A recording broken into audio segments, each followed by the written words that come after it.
This is the log splitter I use. The brand is Allwood. The design of it is almost identical to, and this is made in Wisconsin, almost identical to a Vermont manufacturer called Built Right here in my home state of Vermont. So I'm guessing there's some connection between the two companies, even though they're several states apart. This is a bit unique in that the horizontal anvil rests in the bottom position to do a single split rather than in the up position, which is often the case with other types. So this is a commercial type. It's very heavy duty. It's actually fairly old, I believe, at least 10 years old, but I'm guessing it doesn't have many hours on it. I bought it used. You can see there's a lot of the original paint on. The framework itself is almost spotless. Tires. The engine. Everything looks rather new. I did have to do some modifications to this to make it work well for me. The first one was I burned 24-inch length wood, and when I first got this anvil was a bit longer, probably by 3/4 of an inch, and you probably can see where there used to be some square pieces welded on here to prevent slippage. But what I was finding out, unless I cut that exactly 24 inches or maybe a bit less, then I could not fit it in there. I didn't measure the opening before I did these modifications. I'm guessing it was perhaps exactly 24 inches or slightly under.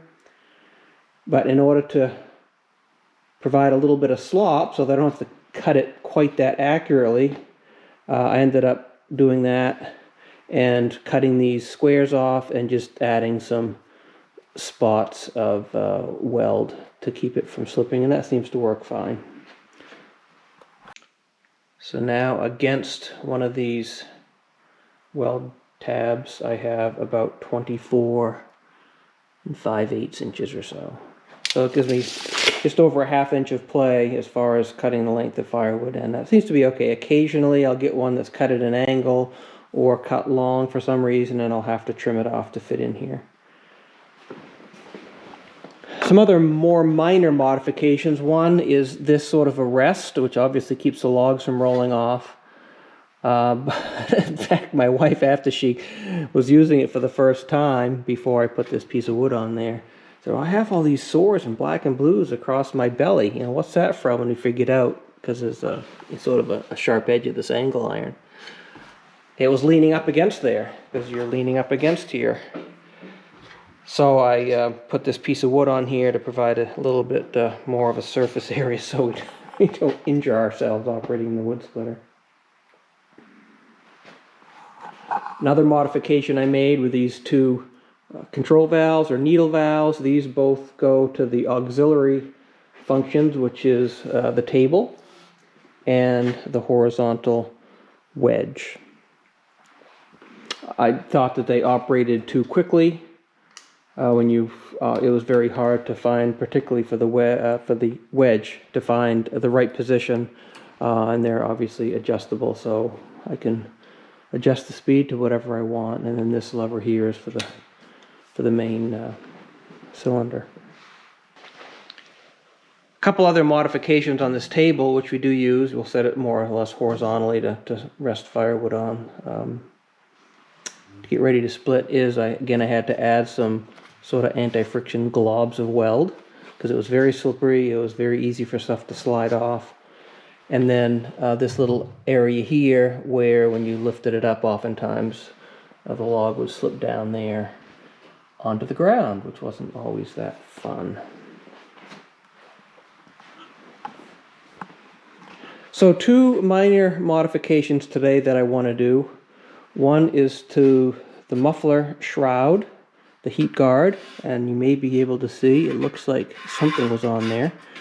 And that's probably the reason I want to put this on, which is I cover this with a tarp after I'm done, but if I put the tarp on right afterwards, these are not my residue, but someone else's, then I'm sure the tarp would melt on this, because this gets pretty hot. So what I have for that is some leftover expanded metal, and it looks all funny because this came from a headboard that I had made for a pickup truck of mine in years past, and I put it in the burn pile to burn the wood that the headboard was made out of, and this is what ended up being left over. So I'll use this in some capacity to add some distance and some sort of cooling area for that, so that one, you can bump up against it and not burn yourself, and so I can put the tarp on and not worry about it melting. The other modification I want to make is this jack stand. It works well, but it's very sloppy. I'm guessing it probably was abused a little bit. It could be that this just needs to be tightened up. I'm sure that's the case because there is a bit of a gap in there. So it's a little bit sloppy, as you can see. But I don't like the wheel. If you get any snow on it at all, the wheel doesn't turn. There's not a lot of surface area, so when I'm putting it into the ground, it sort of sinks in the ground instead of lifting the front up. So I'm going to put on this style, which I believe is built by Bulldog. It says carry-on trailer. I got it at Tractor Supply, but the design appears to be identical to Bulldog. But anyhow, I like this style a lot better. This is rather tight, and I'm going to weld that to the tongue and take off the one of the wheel. The other thing with this is it's very well balanced. It's very easy to pick up the front of this, so that wheel doesn't really do much. Doesn't really assist in moving it around since you can lift it up so easily. So let's start with the muffler.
Well, I guess I didn't figure that was the most difficult part of this, was to get those 3 screws out. Oh gosh, there's more. Well, my intention was to take this off and to weld it away from the gas tank. I really don't have much concerns about the gas tank. I'm going to weld because I do have this thing, which I use to shield stuff that I don't want to be subject to sparks.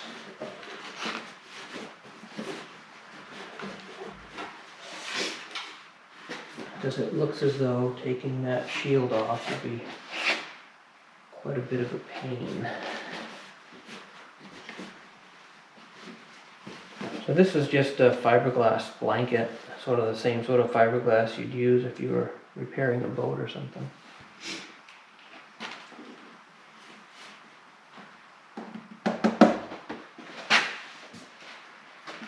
So I want to weld this on here with a bit of a standoff, so my plan is to cut some of these, bend them down, and then be able to tack onto it.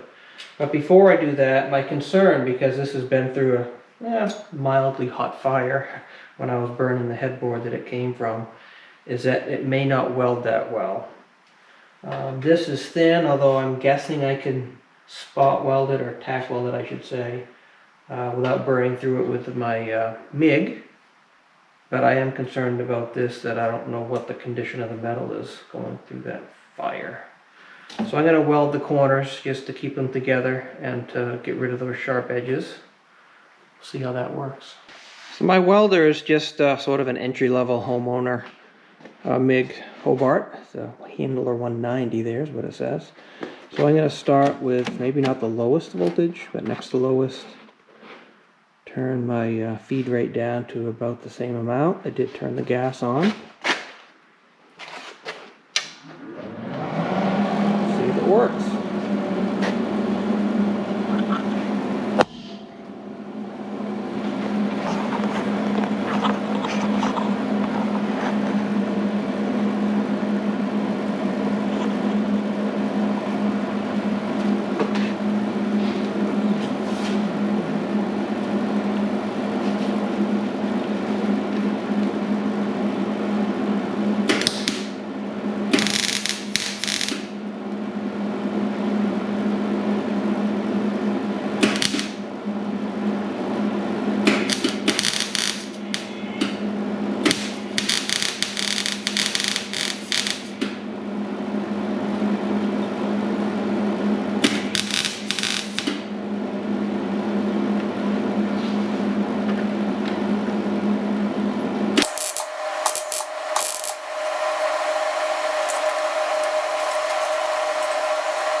That actually seemed to work okay. I didn't experience any burn through, and the areas there look like they're attached fairly well.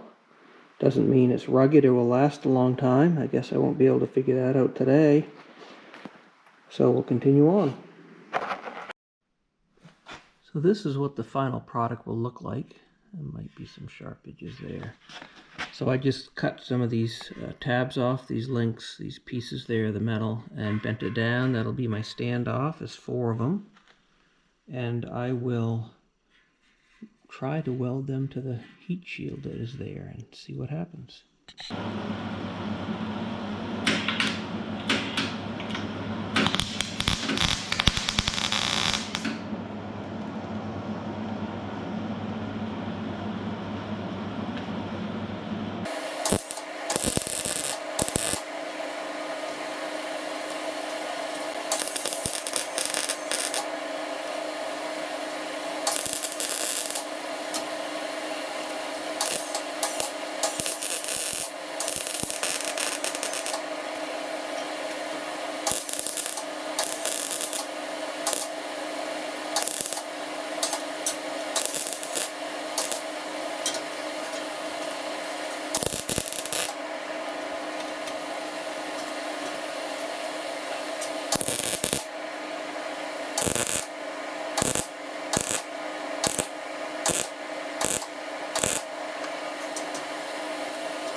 Well, that seemed to work okay. It's not pretty at all. I'm not going to enter any beauty contests with my welding. A bit of a challenge. It seems though it was melting the expanded metal as I was trying to attach it to the weld, to the heat shield. So I ended up sort of building up a base. That's more or less what that is. Not the strongest thing in the world. It may be a complete failure after some use, but right now it seems to be on there, and it is just simply to stand off anything that touches it to get too hot. I'll call that a win for now and move on to the other one.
So with this, if I was to mount this directly on there like that, this pin would only go flush. And it would hold it at least initially, but my concern is if I did that, then I would eventually sort of round over this edge, and then it may not lock in there. So what I want to do, got some, I think it's 3/8 key stock, is if I weld that as a spacer, I'll still have enough there to weld on top, but that'll allow the pin to exceed through, to push through about 3/8 of an inch, and I'm sure that'll be fine. The question is, weld it to this. Thinking I just need 2 of these pieces, not 4. But for now, I'm just gonna mark it on here so I can know where to grind the paint off.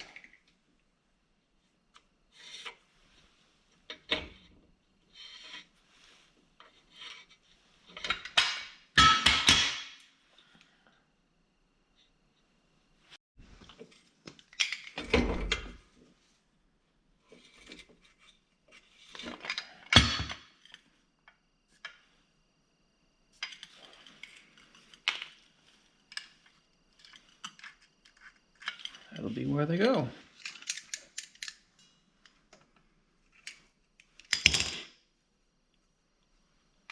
Put this in just to have a little bit of a shoulder there to weld on, so I can have sort of a nice little fillet rather than make it flush. But I'm sure it would work. I mean, this is not going to see that much stress. So for the welder, I will turn the voltage up a bit as well as the feed rate, and hope I guess right the first time.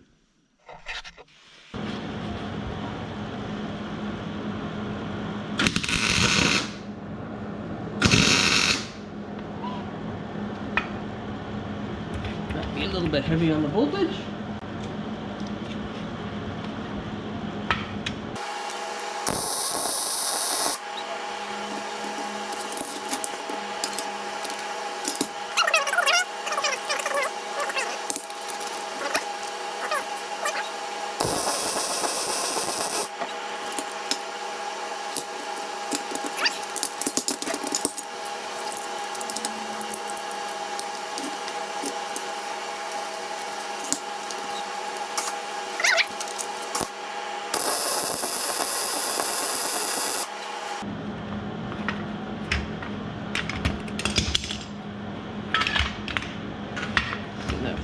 maybe a bit too high. Just be gouging in a little bit.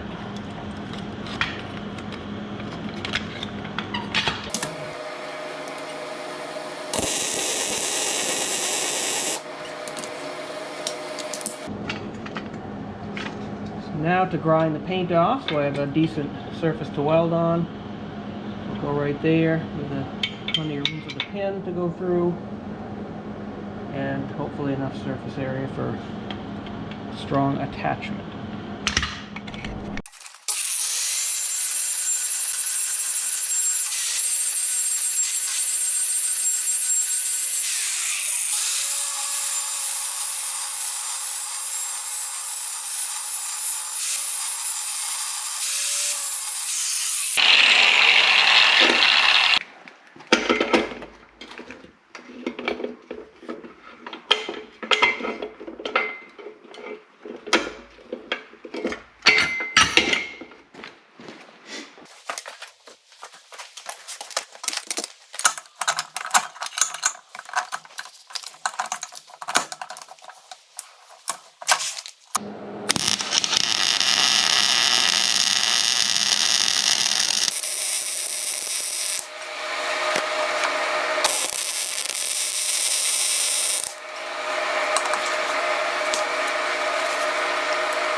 This first weld turned out absolutely horrible. The other side turned out a fair amount better. I'm guessing I couldn't see that well, so I probably wasn't able to adjust my my travel speed as much as I should have. I started going from bottom to up. I think top to bottom, going downward as I weld, seemed to work better. Obviously not an expert welder by any means.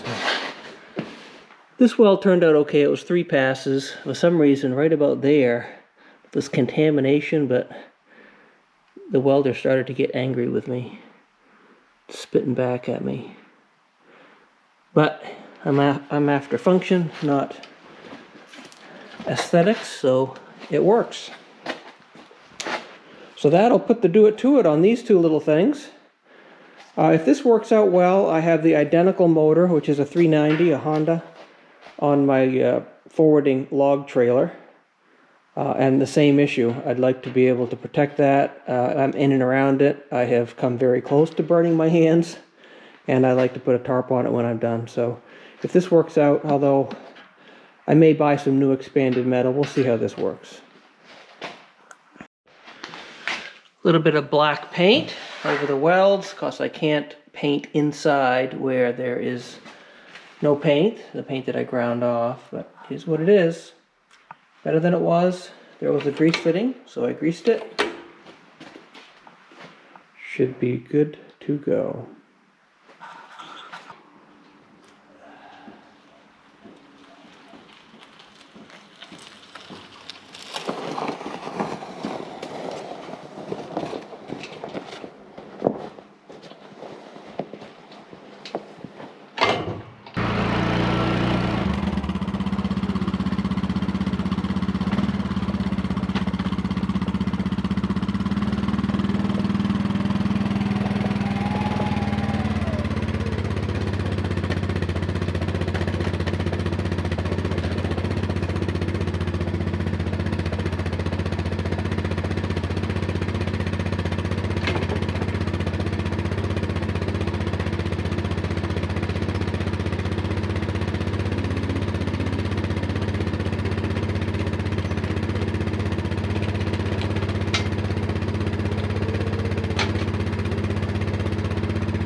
Well, it may be well balanced, but it's not light. With the snow and the wood debris that's probably frozen underneath, I really just can't put it exactly where I want it by myself, so we'll reposition it when ready to cut wood again. I'll cover it up, and that'll be it.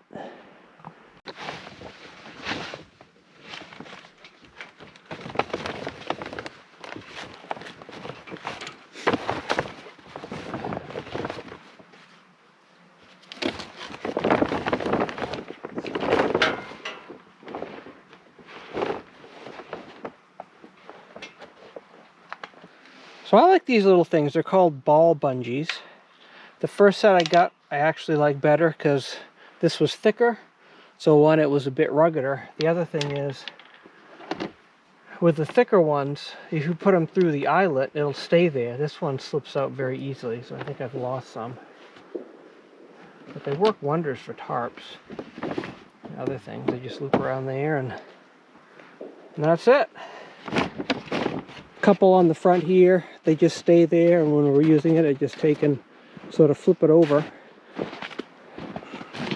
there, and there's, that is my muffler protector, I hope, so I don't melt it right there.